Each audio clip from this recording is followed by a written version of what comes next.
name is Björk, and your television is just about to explode!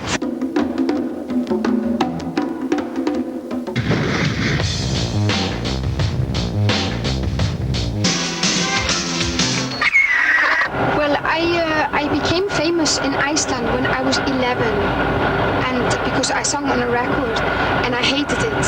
I hated it so much.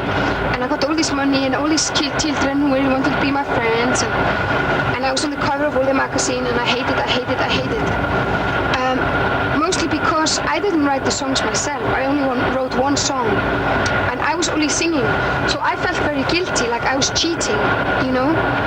So what I did is for 17 years, I played with all these different people and bands, and I learned a lot of things, and I wrote songs with them about life today and about things today, and I've learned so many things. I've done film music, experimental music, jazz music, musical theater, I've been a punk band, I've been in a pop band, all those different things. I've been a singer, I've been a producer, I've been a keyboardist, all those different things.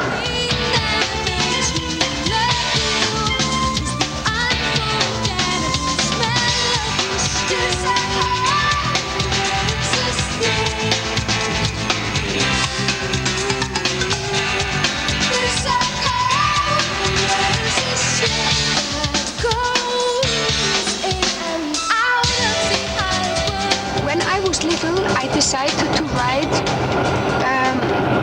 the perfect pop song that everybody can like.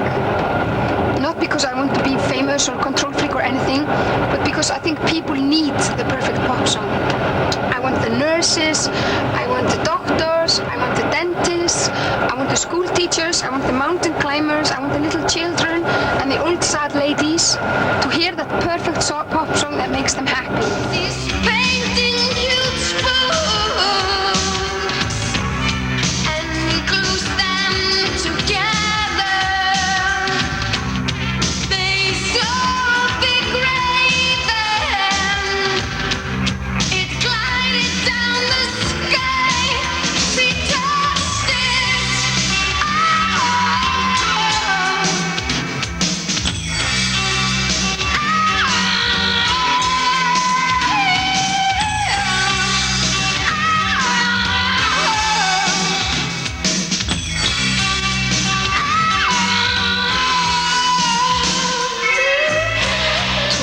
Iceland was a very big decision for me. Pride, mission to London. I became an Icelandic immigrant in England. Conscious decision. When I started audition for my band, I found myself, after watching many hundreds of people play with a group of immigrants, Iran, India, Turkey, same kids, and all these people were very proud of where they come from.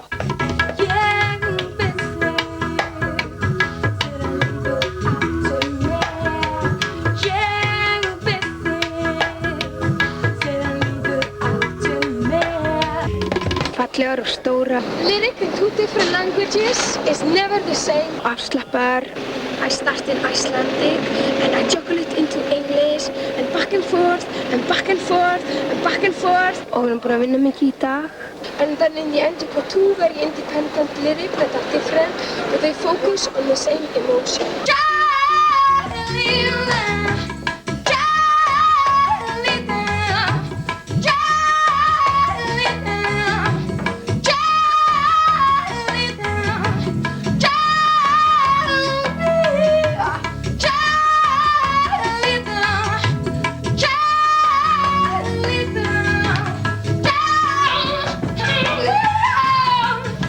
Yeah, it was probably the biggest sacrifice I have ever made in my life, was to leave Iceland, and also I had to take my kid with me, so I was pulling him away from all his friends and everything. So it was a very, very big step, and I thought I would never do it because I would want to live there forever, but it was a combination of things. Because I decided to do my album, which was a very big decision. But finally, when I decided the only way I would do it was to do it the best, 197% possible. So I would do everything for it. I would give it the best engineers, the best everything, the best mastering man, the best musician, the best studio, the best everything. And just the same way as I fight for my kid. So to do this, the only way was to go to a cosmopolitan city. And London happens to be closest to Iceland. It's only 2 hours in airplane from Iceland. I came to London and I couldn't believe that you can't just stand up and walk out of it. You can even go on a train or a car and you have to travel for hours and you're still inside the city. And this completely freaked me out. I was so claustrophobic and I got so obsessed with oxygen. I couldn't breathe and I was trying to touch the buildings and scrape off the grease and try to get in touch with things. And it was very scary. But then I learned to relax all about it. And I find it kind of kinky. But I don't regret it, because I'm probably more Icelandic in London, compared to all the foreigners, obviously, than I am in Iceland.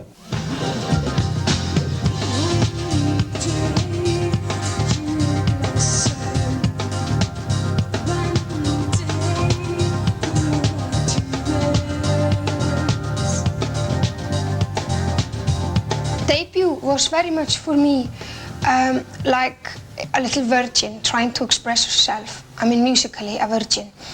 And that's why I called it that debut, even though some people knew that I'd been around for years and thought I was taking the piss or something. But for me it was very much like the first time my songs that I'd kept in darkness and locked in my little diaries only to be seen by myself. The first time they went out and had to figure out a life of their own and how to survive. Probably the most personal thing I've ever done in my life, very private, because I was opening my diary and became probably the most social extrovert thing I'd ever done, because suddenly everybody noticed me and it was very strange. But now I'm doing my second album and I think the reason why people liked my last album was because I wasn't trying to please anyone. And the thing is, if you don't try to please anyone, there's a very funny rule. I have learned a lesson that if you don't please anyone, you have a slight chance of pleasing everyone. But if you try to please just one person or even 10 people, if you try to please them, you won't please anyone. It sounds a bit stupid, but it is actually the truth.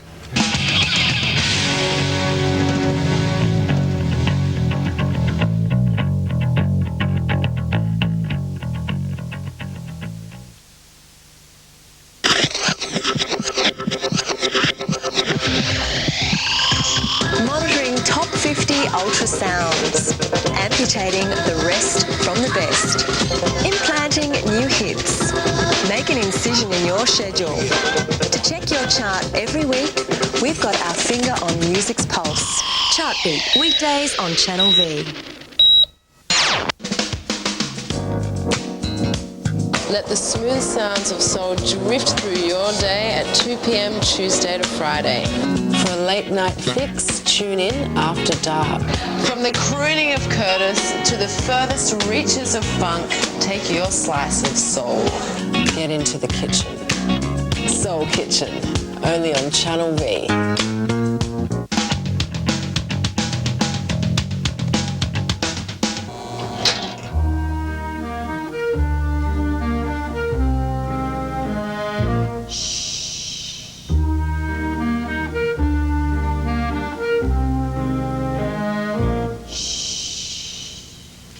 It's oh so quiet. Shh, shh. It's oh so still. Shh, shh. You're all alone. Shh, shh. And so peaceful until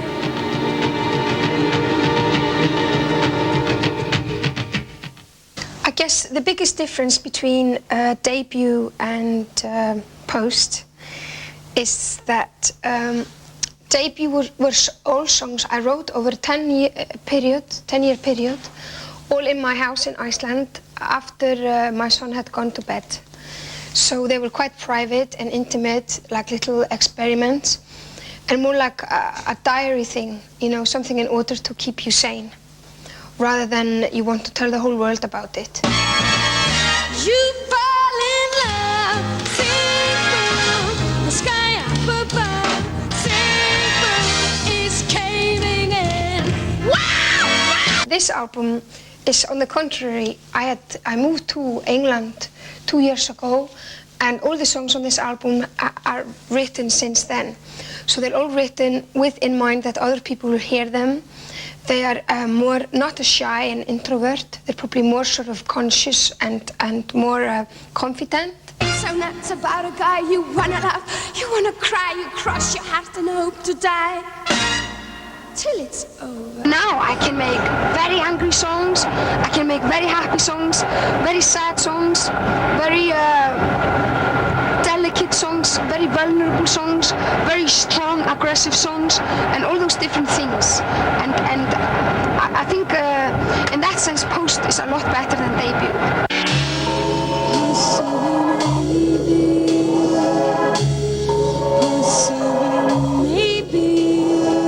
In a way, post is quite brave, because it's the girl who left home and is trying out all these brand new things she's never tried before, and tasting all those cities, and meeting all these lunatics, and best of all, meeting all the lunatics like herself, you know, because there aren't that many back in Iceland, and communicating with all them and figuring out there are more people out there who feel like her, and it's just, it's definitely like a brave album, but at the same time kind of scary. Post is more scary than debut, because I'm definitely jumping off more cliffs this time around.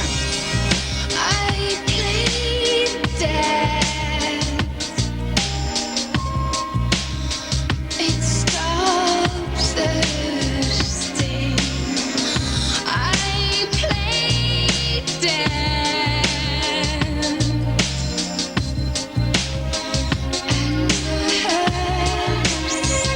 First I was going to do this album like on my own, like produce it on my own, and I thought it was a correct way to do it.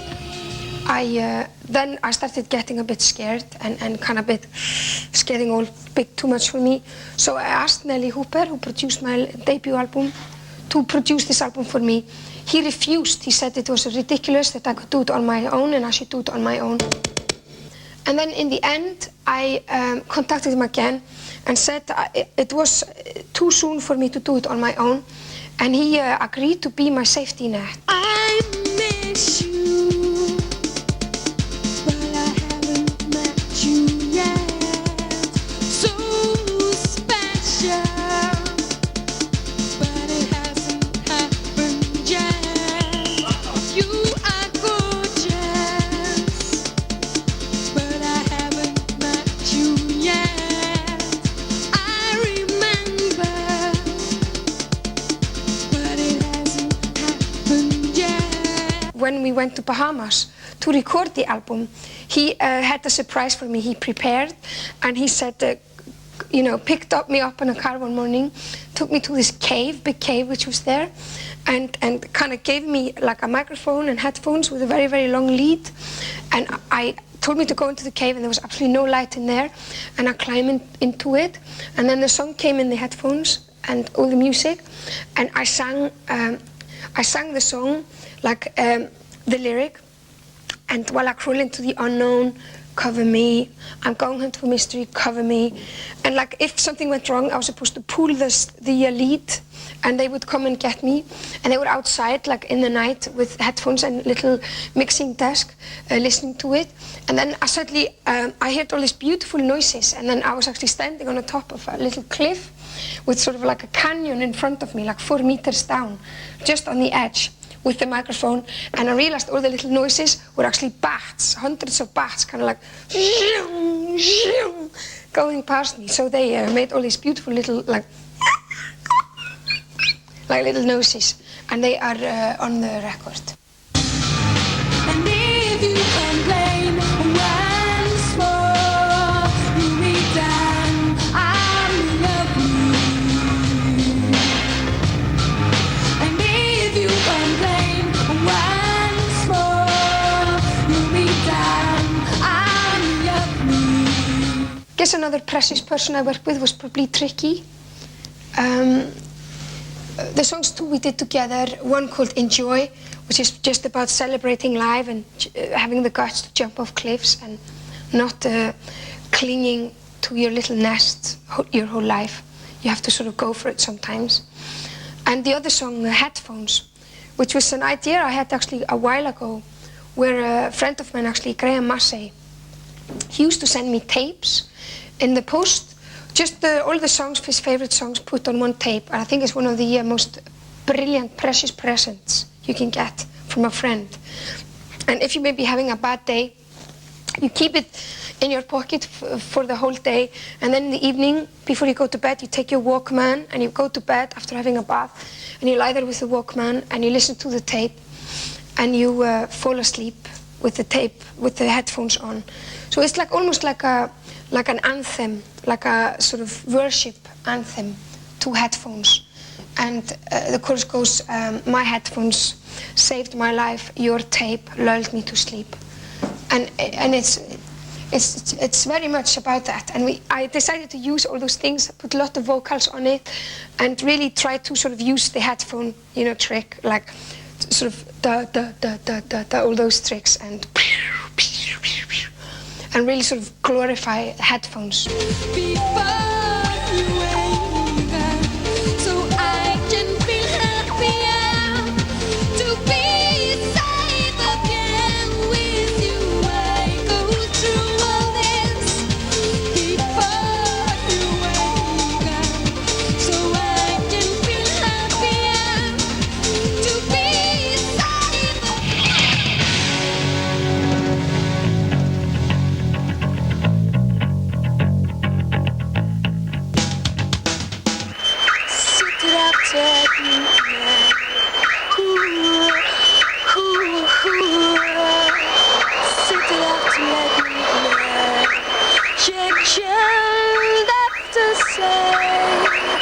I'm breathing after letting every see, yeah, yeah, yeah. And chap now, yeah.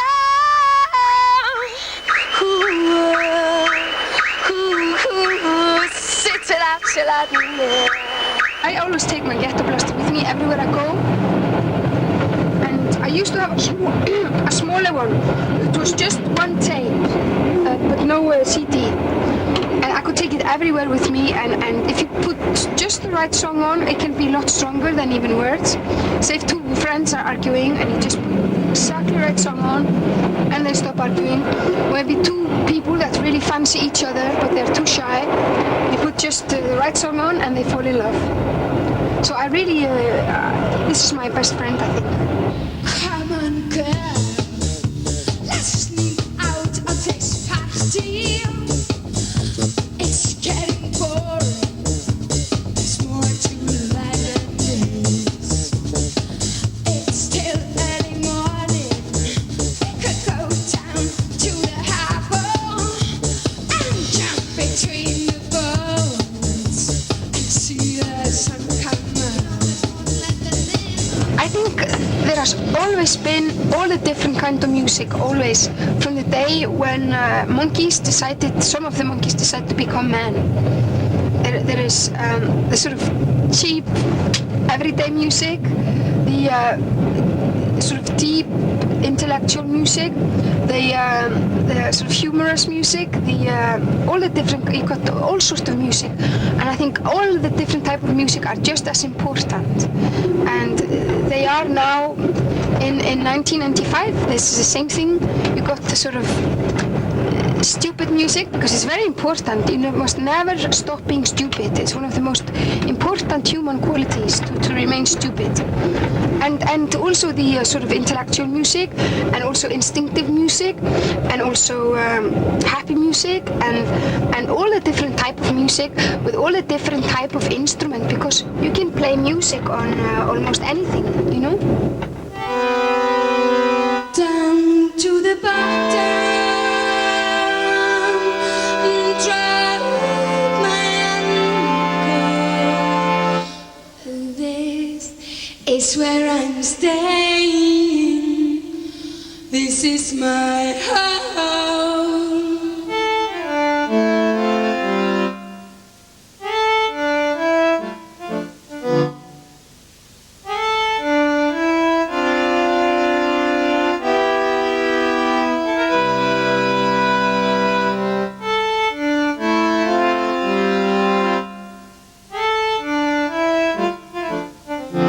Music must represent real life. It don't matter what it is, and I mean situations like say like if you put an Indian violin into a punk song, it's not so weird, because how many times have I seen a punk eat Indian food? It happened all the time.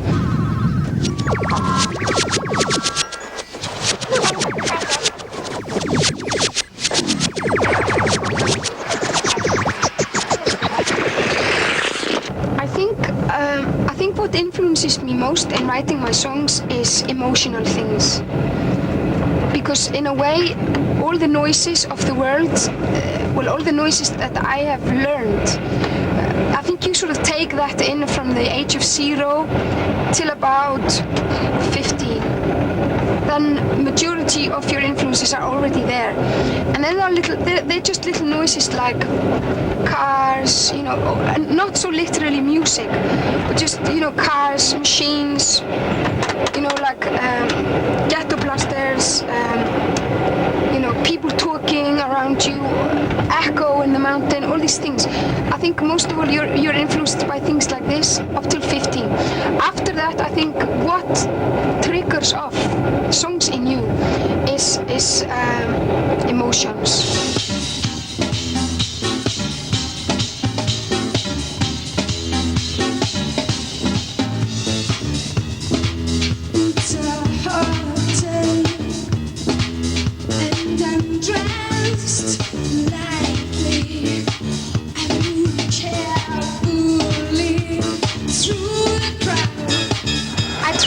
When I did debut, and I tried it again now when I do post, to do like a week in a life of a normal person, because what happens in 1 week for you is amazing. You wake up in the morning, you're very happy, and you walk outside and someone has driven over your cat and it's dead. So you become sad all of a sudden. Then you go to work, and on the bus you meet your best friend that you haven't seen for 5 years maybe, and he's just fallen in love.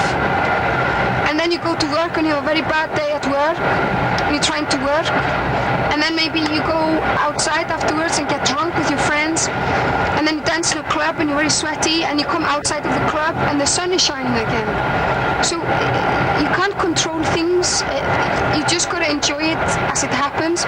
And I want to write songs, like one song about when somebody drove over your cat, one song about when your best friend fell in love, one song about how difficult it is to work, one song about getting drunk, one song about getting sweaty, and another song about coming out of that club and the sun is shining and you're all shy and a bit drunk.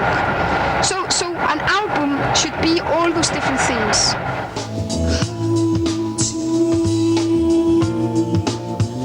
I'll take care of you, protect you,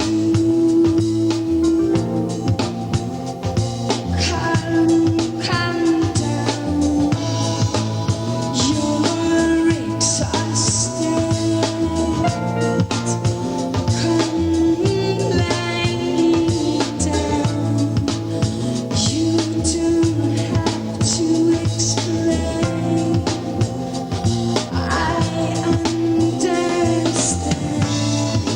about 85-year-old, and I'll probably be still trying to write that song, like sitting by my kitchen table with a knife and a fork, trying to write that perfect song.